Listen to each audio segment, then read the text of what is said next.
तौबा है भाई, इतनी अफलातून औरत मैंने अपनी ज़िंदगी में नहीं देखी।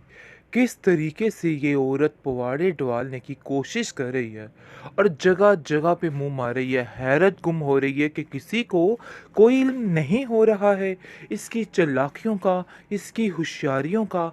ऐसा लग रहा है कि सब ने आंखें मीच रखी हैं। लेकिन जी आप देखेंगे कि हया की आंखें 24 आवर्स खुली हुई हैं और उसको इस चीज़ का अंदाज़ा है कि कहाँ पे कौन सा तीर कहाँ पे लगाना है और क्या करना है। ये सारी चीज़ें उसके लिए काफ़ी ज़्यादा टेंशन बन चुकी हैं। पता नहीं क्यों ये औरत थकती भी नहीं। साइमा को घर से निकालने वाली ये औरत है और सबको सबके खिलाफ करने वाली ये एक औरत है। इस औरत को तो ऐसी फैंटी लगनी चाहिए कि कमाल हो जाए और फिर जाके दिल को ठंड पड़ेगी। लेकिन ये सारा कुछ देखने के लिए अभी हमें काफ़ी लंबा अरसा इंतज़ार करना होगा। अभी इसकी चालाकियाँ ही देखनी हैं और देखना है कि ये क्या कुछ कर सकती है, इसकी वैराइटीज़ क्या हैं। यानी कि जैसा कि आपने देखा, उसने साइमा का दिमाग ख़राब करके इसको यहाँ पे जाने से मजबूर कर दिया। लेकिन ज़रार भी इन चीज़ों को समझ नहीं पा रहा कि आखिर साइमा तो ऐसी है ही नहीं थी और हया की कंपनी में रह के ये सब कुछ हो रहा है। लेकिन हया किसी को महसूस नहीं होने देती आपस में कि वो हर एक के साथ ही मीठी बन के अंदर से छुरियाँ चलाने की कोशिश करती है। सबके सामने वो ऐसे दिखाती है जैसे सबसे अच्छी औरत वही है और सबके साथ ही वही है। लेकिन किसी को इस चीज़ का अंदाज़ा नहीं है कि आखिर ये मामला क्या है और क्या होने वाला है।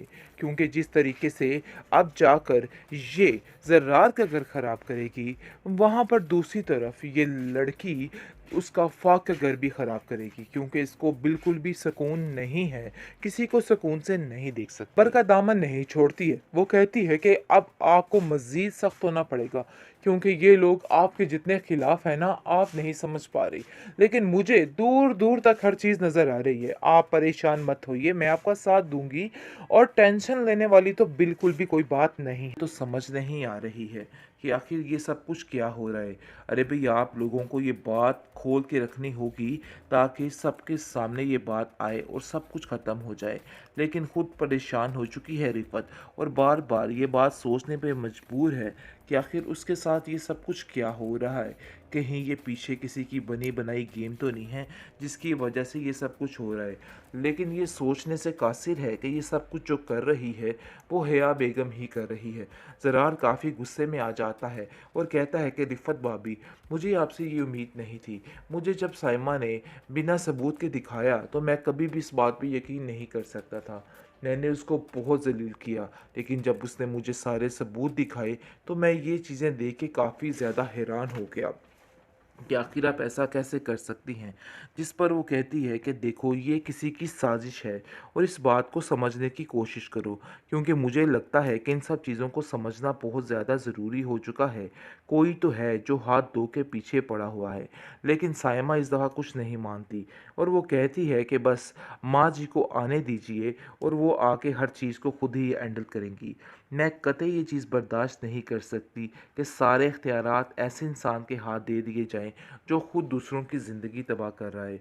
बस मैं यही चाहती हूँ कि जितनी जल्दी हो सके ये इख्तियारात आपसे छीन लिए जाएं। लेकिन आप देखेंगे कि ज़रार उसको कहता है कि तुम ज़रा सब्र रखो, थोड़ा हौसला रखो, बहुत जल्द सब ठीक हो जाएगा। तुम्हें परेशान होने की कोई भी ज़रूरत नहीं है। मैं सब कुछ हैंडल कर लूँगा और तुम बिल्कुल फ़िक्र मत करो इन सब बातों को लेके। सोनिया समझ रही थी कि उसकी कही कोई भी बात आगे नहीं जाएगी और हया किसी को कुछ नहीं बताएगी। लेकिन हया ने बड़ी चालाकी के साथ हर चीज़ को एक दूसरे के खिलाफ करके रख दिया। यानी कि मुकम्मल तौर पर तबाही फेर दी है। जिस तरीके से वो जो कुछ करना चाह रही थी आखिर उसने वही किया है। उसने रिफ़त को हर चीज़ वो बता दी है और कह दिया है कि जो कुछ भी किया था सिर्फ़ और सिर्फ़ सोनिया ने किया था। इरम का इन सब चीज़ों में कोई भी कसूर नहीं था। लेकिन रिफ़त भी असूलों पर चलेगी और बहुत जल्द सबको सब कुछ बता देगी। क्योंकि वो जानती है कि उसने बहुत बड़ी गलती कर दी।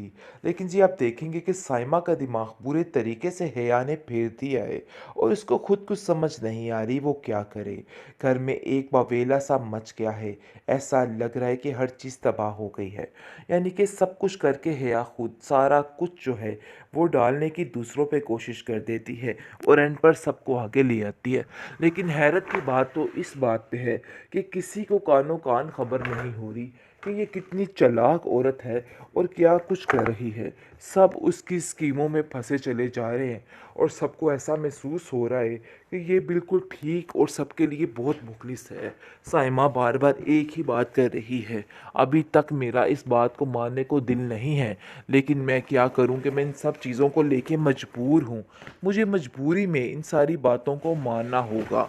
लेकिन जी आप देखेंगे कि बहुत ज़्यादा परेशान हो चुकी है रिफ़त, क्योंकि रिफ़त को पता चल चुके हैं घर के मामलात, जिसकी वजह से उसको बेहद तकलीफ़ हो चुकी है। और वो अपनी बेटी से कहती है कि मुझे ये सब कुछ गैरों से पता चल रहा है और ये बात मेरे लिए नहायत अफ़सोस की है। तुम क्यों ये सब कुछ कर रही हो? क्यों मेरे पीछे हाथ धो के पड़ चुकी हो? जिस पर वो कहती है कि मैंने ऐसा कुछ भी नहीं किया है। सारी बातों का इल्ज़ाम आखिर मेरे ऊपर क्यों आ रहा है?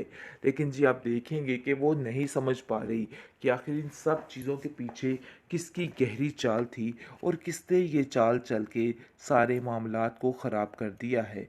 लेकिन आप देखेंगे कि हया जो है वो अब साइमा के पास जाएगी और कहेगी कि मुझे तो समझ नहीं आ रही है कि आखिर ये सब कुछ क्या हो रहा है।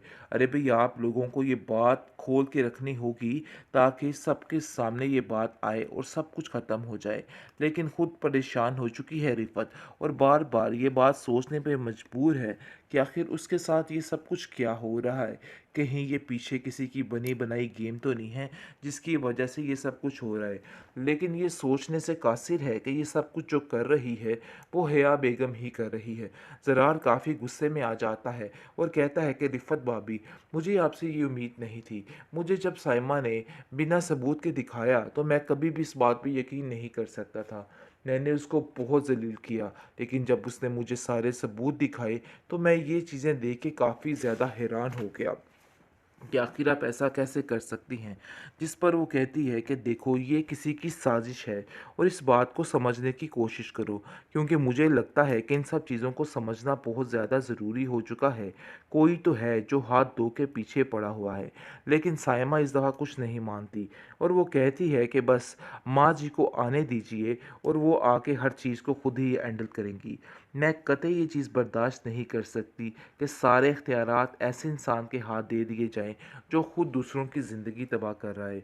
बस मैं यही चाहती हूँ कि जितनी जल्दी हो सके ये इख्तियारात आपसे छीन लिए जाएँ। लेकिन आप देखेंगे कि ज़रार उसको कहता है कि तुम ज़रा सब्र रखो, थोड़ा हौसला रखो, बहुत जल्द सब ठीक हो जाएगा। तुम्हें परेशान होने की कोई भी ज़रूरत नहीं है। मैं सब कुछ हैंडल कर लूँगा और तुम बिल्कुल फ़िक्र मत करो इन सब बातों को लेके।